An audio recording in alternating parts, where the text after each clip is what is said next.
Hi, so moving on. The third section of the emergency department is going to focus on the administration of dosage treatment for patients who have already received medical attention at this point. So either they're between in the first and second departments, they've already made it through, and now they're going to get medical attention.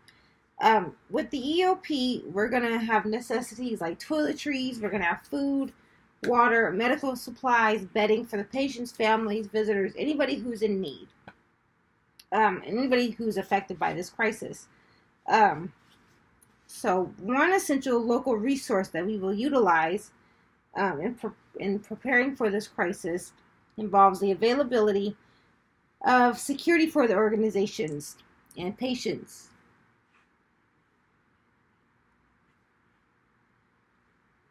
Staff, surrounding community, and affected families.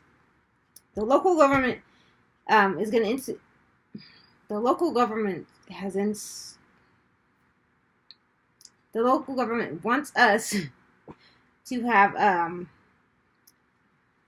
The local government says that any healthcare center must have an effective EOP in place in the event of a disaster. And so that goes for Sinai Hill Hospital also. So we're going to expect to have help and protection from local security in this incident. The police and other security departments can aid in maintaining order in the hospital during the chaos. And also the EOP of the center includes proper analysis of the environment around the hospital, and to realize that not only there's a hazardous environment outside of the hospital, it can also become hazardous within the hospital, hostile communities inside. The surrounding promotes the readiness of the situation in cases of crisis like the wildfire incident.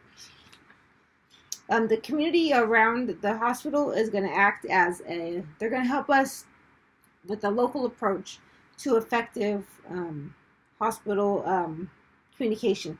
So we're going to have radios, we're going to have people outside telling us what's going on the inside of the institution, telling us what's going on the outside of the institution so that we'll know on the inside.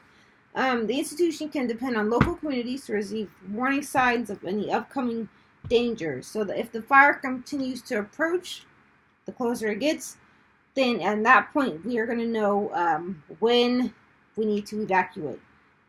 So the local communities are going to stay ready at any time to help us and keep everybody safe. The local communities, they're going to act as a helping hand in the case of staff shortage also, because they will be able to help with CPR and first aid. So if they are trained and they have passed the background check, they can help us and aid us and get everybody to safety and take care of all of these patients that we have an overflow of. So also, we can't forget about our special vulnerable populations. So our vulnerable populations, we have children, elderly, anybody with disabilities. And I want to say that this includes women who are pregnant. They're also in the vulnerable population because it's not just one life, it's two lives now. We have a mother and a child. So the vulnerable and special populations are going to require added attention because of this crisis that's going on. A lot of panic is going to occur. The pregnant woman, she's got a child, she's got a life in her womb. So the hospital is going to pay a lot of attention to this group of people. The elderly, they're going to receive top priority care.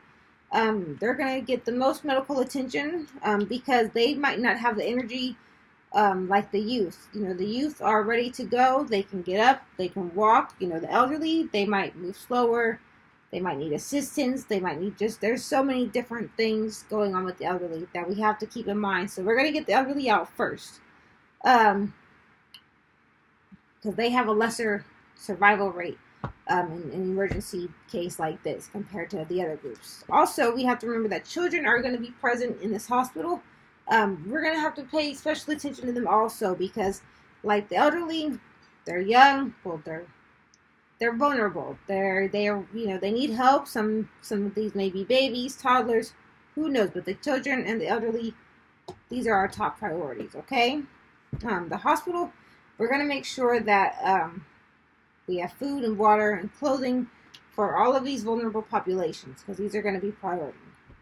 So we are going to move on. We're going to evacuate the hospital, and the fire is going to get closer to the hospital. So so the fire is getting closer. We're going to evacuate.